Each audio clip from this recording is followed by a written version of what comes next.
une fierté, une peur que je n'arrive pas à nommer. Le souffle du public s'éteint peu à peu. Les projecteurs se resserrent. Oléra Cluzel entre en scène, trébuche sur le premier câble, rattrapé d'extrême justesse par deux ferreux qui n'ont même pas arrêté de jouer, et annonce, la voix vibrante. Ce soir, peuple du Havre, nous célébrons nos jeunes, nos nefs, nos rails et nos vents. Nous célébrons la fin d'une tempête et l'aube d'un voyage. Un tonnerre d'applaudissements. Elle lève une main. Tout s'apaise. Pour ouvrir le spectacle, l'un de nos plus anciens conteurs, celui qui parle trop, celui qui pleure parfois, celui qui rit toujours, celui qui écoute les machines, les vents et les enfants. Tibor, maître de la soute du Zeph. Des cris d'amour, des sifflets joyeux. Tibor s'avance. Il pose la main sur une corde tendue. Et quand sa voix s'élève, elle est claire, douce, portée par un souffle ancien. Il fut un temps, dans un coin du ciel où personne n'osait aller, une ombre, l'ombre des vents. Tout se fige autour de lui, même les ferreux, même les néfiers. Alors, le conte commence. La musique démarre vraiment. Les danseurs entrent en scène. Les projecteurs jouent leur partition. Tibor reprend. Une jeune et brillante capitaine eut une idée remarquable. Puisque nous, les overnautes, utilisons la Terre comme une carte, plus nous verrions de la Terre, plus il serait facile de voyager en toute sécurité. Un léger frémissement parcourt la salle. Les voiles suspendues se mettent à onduler, éclairées par en dessous. Sur scène, une petite nef blanche apparaît, portée par des néfiers harnachés qui la soulèvent et la font glisser dans les airs, comme si elle flottait sur un courant invisible. Nous, les overnautes, continue Tibor, nous lisons la terre, nous suivons les fleuves, les lignes de falaises, les rails, les îlots et les domaines comme des phares. Nos routes ne sont pas tracées sur du papier, mais dans notre mémoire et dans le sol, directement sur le sol. Les ferreux frappent doucement un rythme lent, régulier, comme un cœur calme. Sur les voiles, des images stylisées de montagnes, de rails, de fleuves se dessinent en lumière. Et la jeune capitaine s'est dit, plus nous verrons de terre, plus nos routes seront sûres, plus nous monterons haut, plus la carte sera claire. La nef blanche s'élève. Les néfiers tirent sur les câbles. Les trampolines l'envoient plus haut. Des faisceaux navelunes remontent vers le plafond noir, transformant la coupole du volcan en un ciel profond. Des danseurs câbles glissent synchronisés le long de tyroliennes. Alors, elle a choisi la meilleure nef, la plus solide, la plus élégante, la plus gourmande en air léger que le Havre ait jamais vue. Elle a choisi les meilleurs matelots, les meilleurs ferreux, les meilleurs néfiers, a consulté les meilleurs techs qui voulaient bien s'y risquer, les châtelains les plus généreux pour obtenir des vivres. Des silhouettes montent sur scène, casques brillants, noyaux allumés, harnais ajustés, la nef blanche flotte au-dessus d'eux, tenue par des câbles presque invisibles, on dirait vraiment un départ. Mon ventre se serre. Je connais déjà la suite. Mon corps s'en souvient mieux que ma tête. Elle a attendu un matin clair, murmure Tibor. Pas un nuage, Pas une rafale capricieuse, juste un ciel bleu, prometteur. Les musiciens font naître un jour parfait.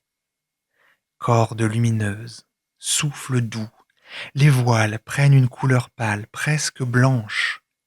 La nef s'élève encore. Les mouvements des danseurs câbles se font lents, gracieux. Elle s'est élancée, souffle Tibor. Sous les acclamations du port, sous les regards fiers de sa famille, sous les prières de ceux qui n'osaient pas dire qu'ils avaient peur. Quelques féreux dans le public murmurent les phrases avec lui. Ils la connaissent par cœur, cette histoire. Ils ont grandi avec, comme moi, comme Prune. Les néfiers se jettent dans le vide, accrochent des câbles, s'emboîtent, remontent, redescendent. La nef monte, monte encore. Les naves-lunes éteignent progressivement la couleur du ciel. Le plafond du volcan se teinte de bleu nuit. Elle est montée si haut, dit Tibor, que le bleu s'est assombri, que le ciel, peu à peu, est devenu presque noir. Un silence s'installe, la nef ne bouge plus qu'à peine. Les danseurs respirent, suspendus. Là-haut, l'air est maigre, le vent est froid. Les courants ne suivent plus les règles que nous connaissons. Tout devient plus léger et plus dangereux. La musique se fait plus étrange. Des notes tenues, aiguës, un grondement grave en dessous. Les voiles se teintent d'un violet sombre, presque noir. Et c'est là, ajoute Tibor, sa voix baissant d'un ton. C'est là qu'elle l'a vu. Un faisceau unique tombe du plafond, découpant le centre de la scène. Les danseurs s'écartent, la nef blanche reste seule, suspendue, minuscule dans ce cercle de lumière. L'ombre des vents. Le mot tombe comme une pierre dans l'eau. Des frissons traversent la salle. Le rythme des ferreux devient plus nerveux, cassé. Sur les voiles, plus aucune image, juste une tache noire, floue, un trou de lumière, une absence. Parfois, on voit comme un tentacule, une hélice. On entend un bourdonnement. Je retiens mon souffle. Dans ma tête, les cauchemars remontent. Dans mon hamac, le soir. L'ombre qui vient grignoter les bords de mon courage. Sur scène, des néfiers habillés de noir apparaissent, presque invisibles. Ils se déplacent en silence, sans bruit de harnais ni de câbles. On dirait des morceaux de ciel qui bougent tout seuls. Ils tournent autour de la nef blanche, sans jamais la toucher. Elle ne sait pas si l'ombre était là depuis toujours, raconte Tibor, ou si elle est venue parce que la jeune et brillante capitaine montait trop haut, parce qu'elle voulait voir trop loin. L'ombre se resserre, la nef vacille, les câbles tirent, les musiciens font tressaillir la musique dissonante. Oléra, surgit en coulisses, me fait de grands signes. « C'est ton moment, petite étoile !» chuchote-t-elle en me poussant vers l'entrée cour. Mon cœur rate un battement, mes pieds me portent quand même. Je déboule sur scène avec les autres apprentis. Nous sommes en manteau pâle, capuche relevée, petite lumière fixée à nos poignets. Nous glissons sur des câbles, remontons en douceur, portés par des moteurs attachés à nos harnais. J'ai bien chargé, les batteries souples à l'intérieur, ça devrait tenir. Ce serait trop la honte si je restais coincé sur une remontée. Je ne vois plus le spectacle dans son ensemble. Juste des bouts, une voile qui claque, un éfier qui passe au-dessus de moi, un ferreux qui martèle un tambour si fort que mes côtes vibrent. Mince, c'est quoi la suite déjà? Ah oui, je pivote à droite et descends vers jardin en même temps que les notes de corne de muse. Voilà, en douceur et en rythme. La jeune capitaine aurait pu redescendre, dit la voix de Tibor, quelque part en dessous de nous. Elle aurait pu décider que la carte était assez grande, que la terre était déjà bien lisible. Nous tournons plus vite. Mes pieds glissent sur le sol du volcan. Je lève les yeux. La nef blanche est au-dessus de moi, si proche que j'ai l'impression de pouvoir la toucher. L'ombre danse autour, faite de silhouettes noires qui se tordent, d'hélices, de tentacules et de nuages d'orage. Mais elle ne l'a pas fait, continue Tibor. Parce qu'elle était jeune, parce qu'elle était brillante, parce qu'elle voulait prouver qu'on pouvait encore monter, encore un peu.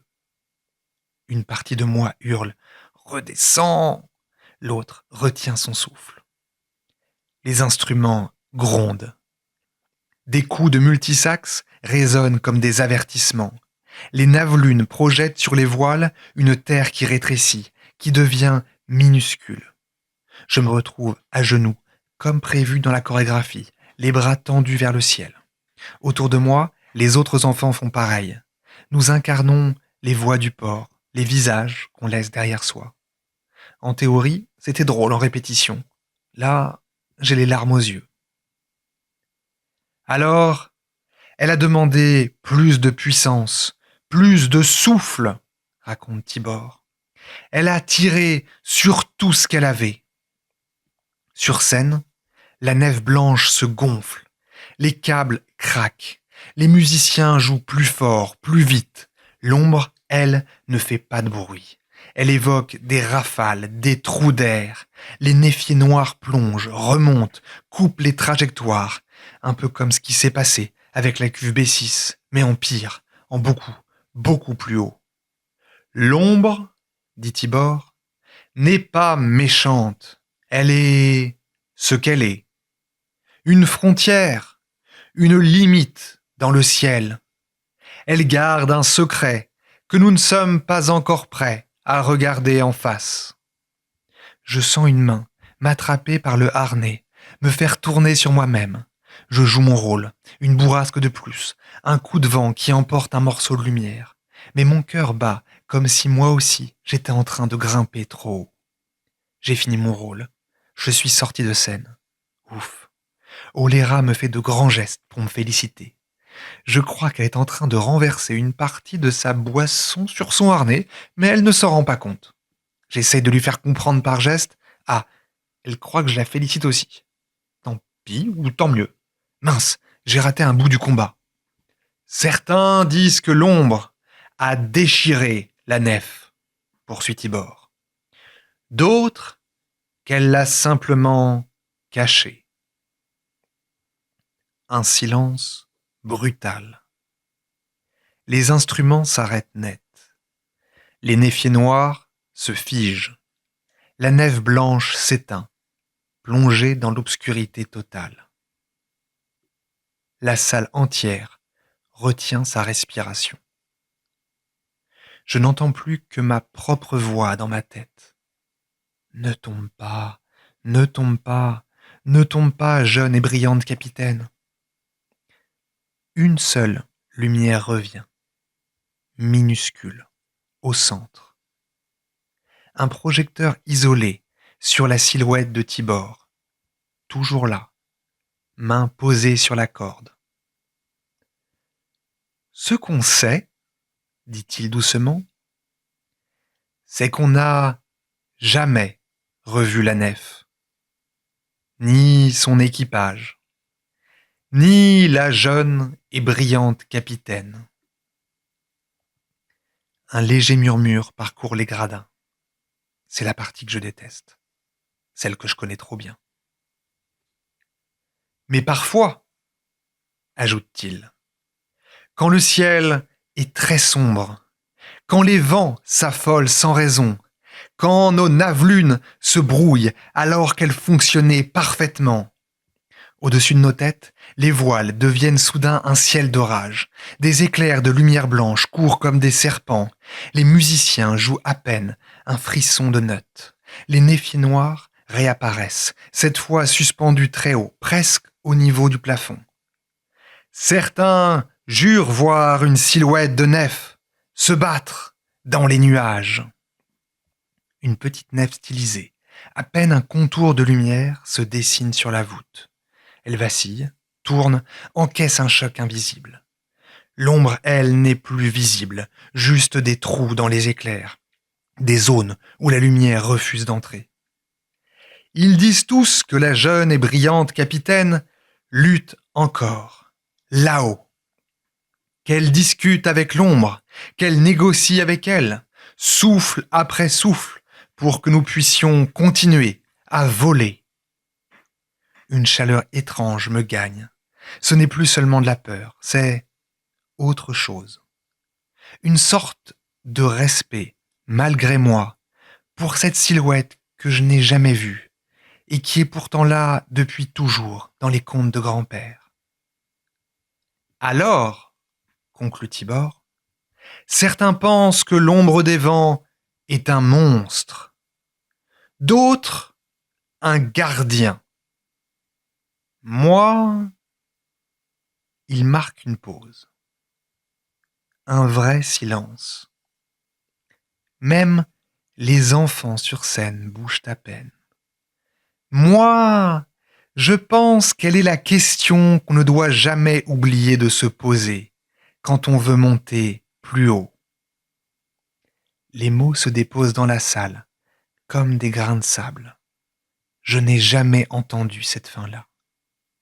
La nef blanche revient, fragile. Cette fois-ci, elle est à moitié transparente, comme un souvenir. Les néfiers noirs se dissolvent dans la lumière. La musique s'adoucit. Un motif de flûte qui rappelle vaguement une berceuse. Et si vous vous retrouvez un jour là-haut, tout là-haut, dit encore Tibor, souvenez-vous d'elle. Ne la prenez ni pour un conte, ni pour une fatalité. Saluez-la. Expliquez-lui pourquoi vous êtes monté.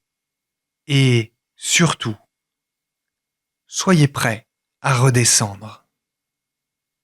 Un rire discret traverse le public, comme un soupir, soulagé.